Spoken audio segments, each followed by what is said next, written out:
c'est l'heure de notre page politique. Picard, Élise et moi, notre 8e invité sur 11 pour 11 candidats à l'élection présidentielle, est militant lutte ouvrière dans l'Oise. Il soutient donc Nathalie Arthaud. Bonsoir Roland Spirko. Bonsoir. Merci beaucoup d'avoir accepté notre invitation. On l'a vu en début de journal tout à l'heure, votre candidate est la seule à avoir rejoint les salariés Whirlpool dans leur manifestation à Paris cet après-midi contre la délocalisation de l'usine amiénoise. Je ne doute pas de sa sincérité, mais n'est-ce pas un peu facile parce que vous ne comptez pas vraiment être élu à l'Élysée et finalement, qu'est-ce que vous pouvez pour eux?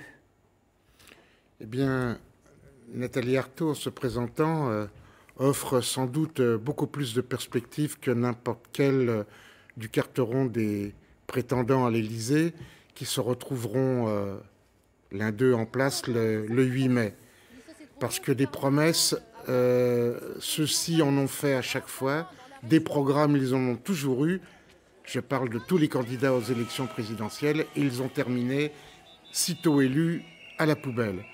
Ce que Nathalie Arthaud veut dire aux travailleurs, d'abord, de Whirlpool, et derrière eux à tous ceux qui sont menacés de licenciement ou qui ont été licenciés, c'est que les travailleurs ont la force de pouvoir inverser le cours des choses.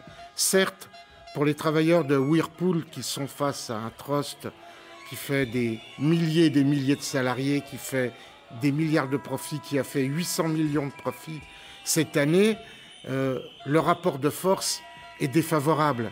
Mais il n'empêche... Nathalie Arthaud, que feriez-vous? Ce que propose Nathalie Arthaud, c'est que le monde du travail reprenne confiance dans ses propres forces. Ce que je voulais dire, justement, c'est que les travailleurs de Whirlpool, à 280, sont peut-être isolés, mais il y a des millions de travailleurs qui connaissent les mêmes angoisses et qui peuvent, eux, par leur lutte, inverser le cours des choses en imposant l'interdiction des licenciements et la répartition du travail entre tous les travailleurs. Et la réquisition du groupe, de l'usine, en tout cas, Whirlpool. C'est ce qu'a proposé Nathalie Arthaud. Oui, c'est-à-dire que face à ce drame de jeter à la rue, comme le disait une salariée, comme un Kleenex les salariés, eh bien, il faut que les travailleurs imposent par leur lutte la réquisition de tous les avoirs industriels et financiers qu'il sont possible de faire par rapport à ces groupes pour imposer la garantie des emplois. C'est juste et c'est normal. Mais il est certain que cela ne se fera pas par une simple mesure. Il faudra pour ça inverser le rapport des forces entre les travailleurs et la classe capitaliste. Et justement, ce qui est en jeu dans le cadre de la candidature de Nathalie Arthaud, ce qu'elle propose et ce qu'elle veut mettre en avant. Vous voulez également dans votre programme interdire les licenciements et augmenter le SMIC à 1 800 € net. J'ai envie de vous demander pourquoi pas 1 700, pourquoi pas 1 900, pourquoi pas 2 000, pourquoi pas 2 500? Pourquoi 1 800 € net le SMIC? 1 800 €, c'était la revendication mise en avant par la CGT.